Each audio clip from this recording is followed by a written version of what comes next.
Bon, mettons-nous en situation 2 secondes.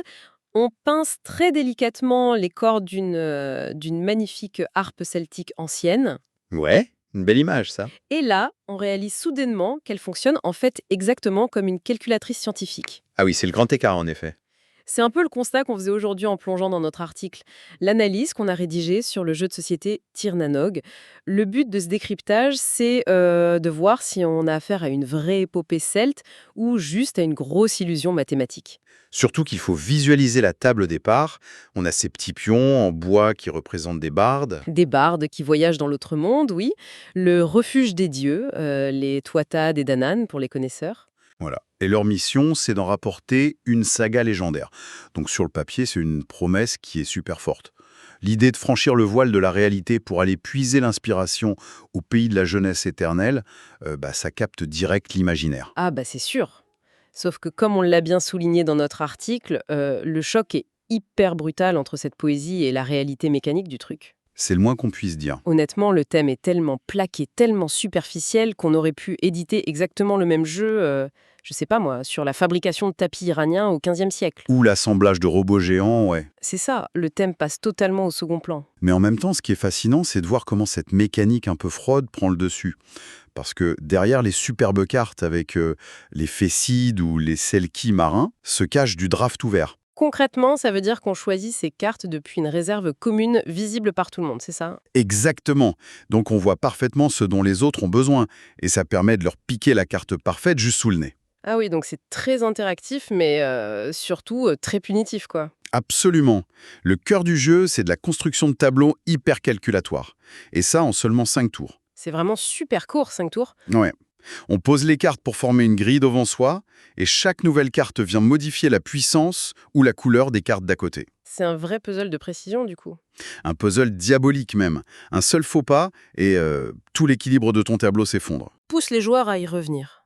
Ben, la réponse, elle se trouve dans le vrai moteur du jeu, les Geis. Les fameux interdits druidiques. Voilà. Dans la tradition, ce sont des obligations sacrées qu'il faut surtout pas transgresser. Et mécaniquement, on construit 3 lignes de saga. D'accord. Et on associe à chacune une carte Geis qui est choisie collégialement en tout début de partie. Et comment ça se traduit sur la stratégie autour de la table? Ces Geis, ce sont ni plus ni moins que des conditions de victoire qui changent à chaque session. Ah, donc une stratégie qui marche une fois peut ne plus rien valoir la fois d'après. C'est exactement ça. Une tactique mathématique géniale sur une partie peut te rapporter littéralement 0 point à la suivante. C'est cette mécanique qui force le cerveau à se réinventer en permanence. Ce qui garantit une rejouabilité immense, du coup.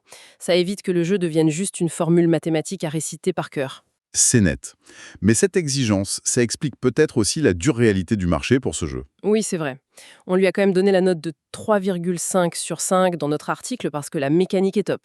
Mais il peine cruellement à trouver son public, en fait. C'est le drame classique de la mid-list. C'est-à-dire les jeux qui sont bons, mais qui se retrouvent coincés au milieu d'une avalanche de nouveautés sans arriver à briller. Voilà. Alors, il a bien un mode solo. C'est ce qu'on a appelé le syndrome d'assurance Tourix dans la critique. Ah oui, on joue tout seul dans son coin, complètement isolé comme le barde à la fin d'un album d'Astérix. C'est ça.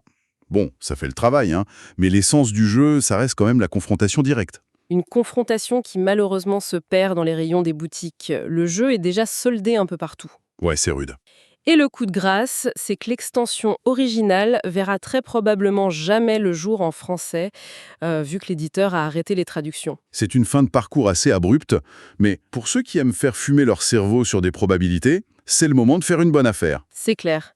Ça reste un jeu analytique super jubilatoire pour les esprits calculateurs. Mais faut admettre que ça va frustrer ceux qui cherchent une vraie profondeur narrative.